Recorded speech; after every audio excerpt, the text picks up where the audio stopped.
Hello everyone, my name is William Amzalag and I want to welcome you to our 9th episode of Jeunesse Longevity TV. Jeunesse, we are redefining youth.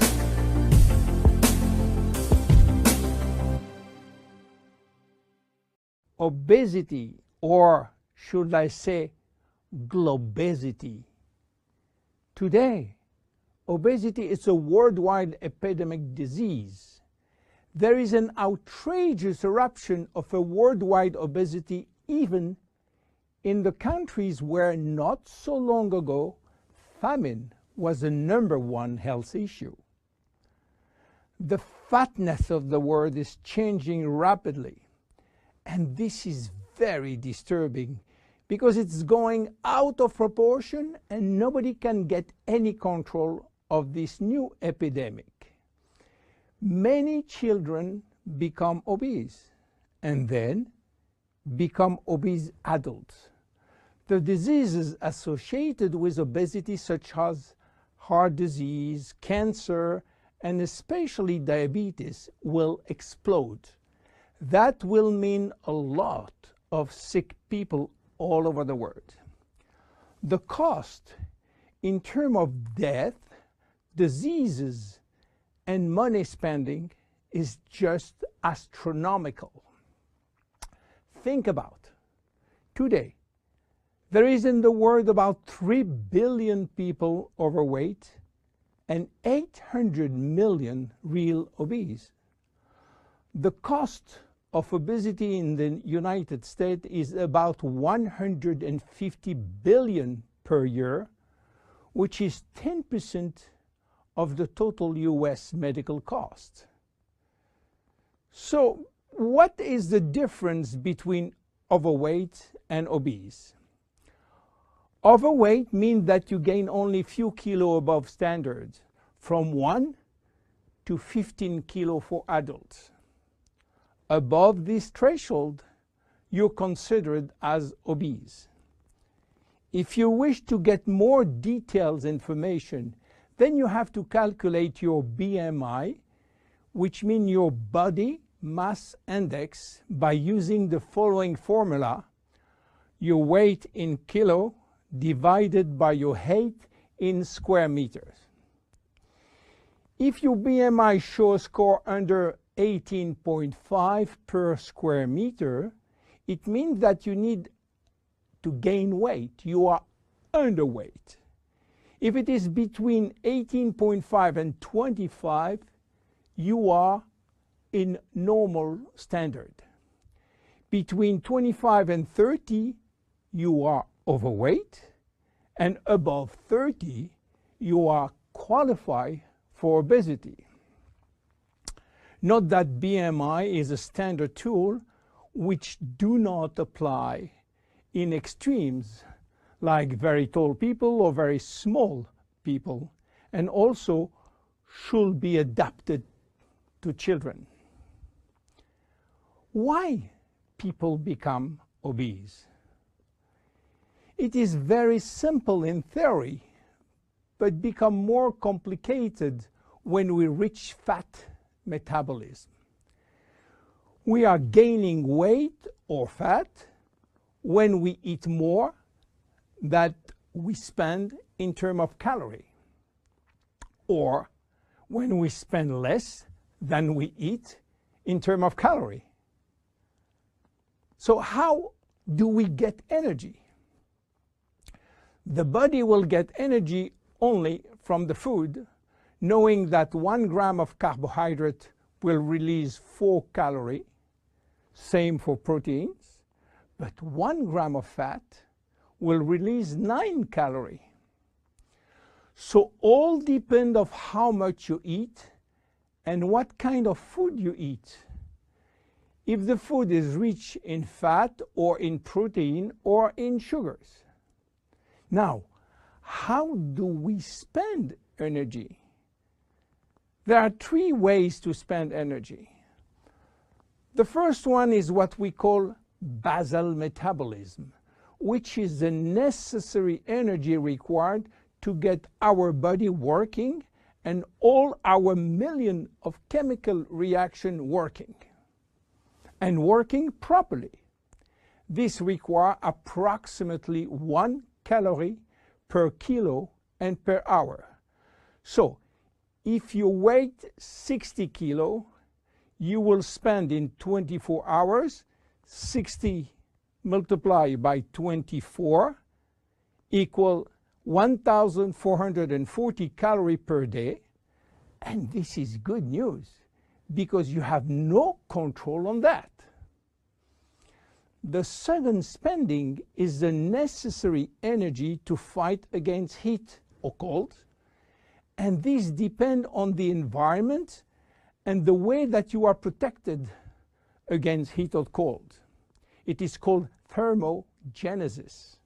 And again, you have little control on that.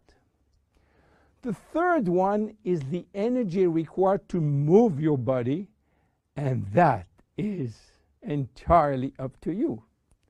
This is to say that physical activity is the only controllable way to spend energy. We will see later that this very simple way of gaining or losing weight is influenced by many other factors, and especially the control of fat metabolism by a sophisticated group of hormones. So why such epidemic? To understand, we have to go back 20,000 years ago. As surprising that it can be, our genes have not changed for the last 20,000 years. At this time, life for humans was quite difficult.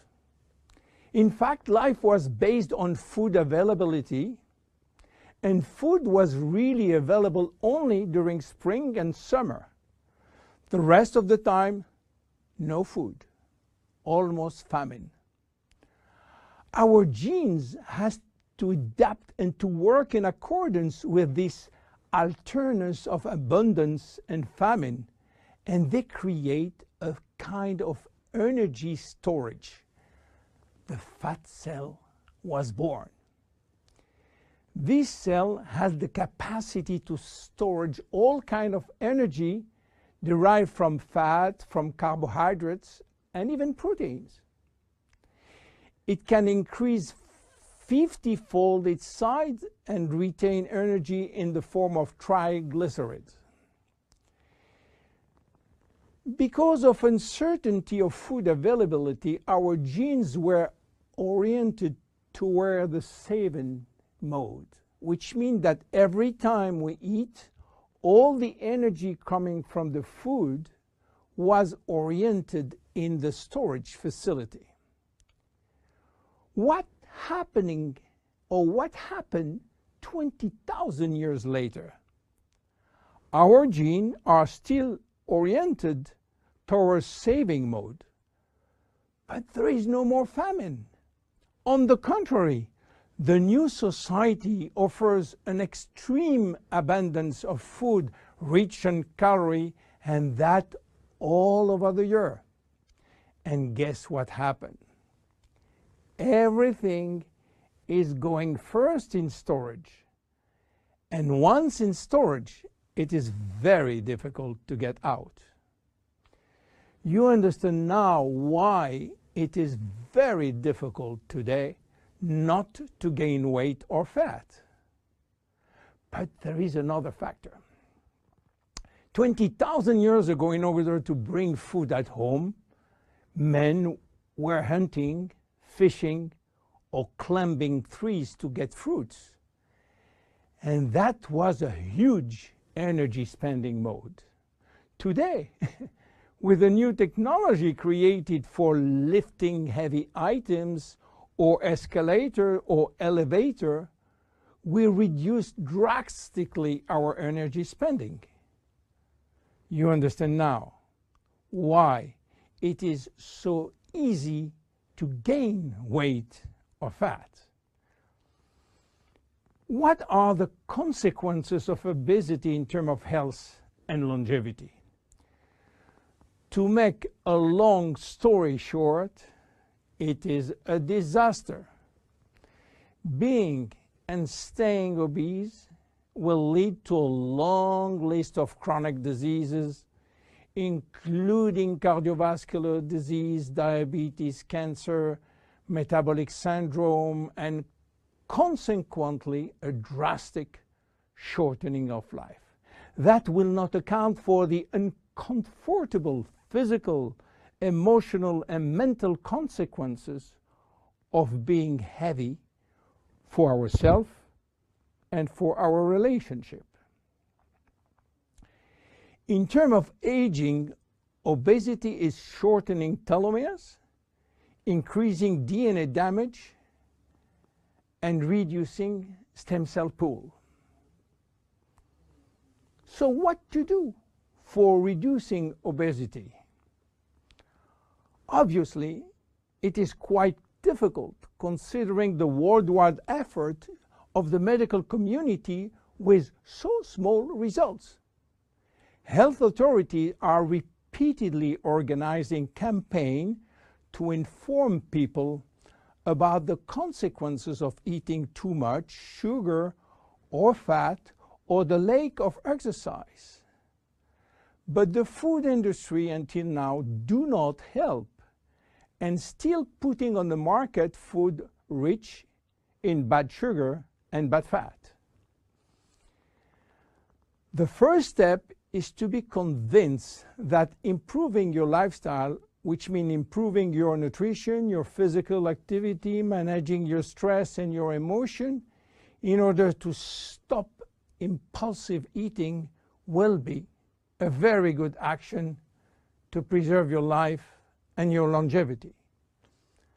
The second step will be to use specific food supplements to help managing your fat metabolism and rebuild the muscles that you lose when lacking exercise. This is why Jeunesse decided to create a new line of product specially designed to counteract craving, to help fat metabolism, and to reduce muscle loss. Be with us in our next episode dedicated to the Zen Body line. My name is William Amzalag, and I will see you on our next episode. Thank you.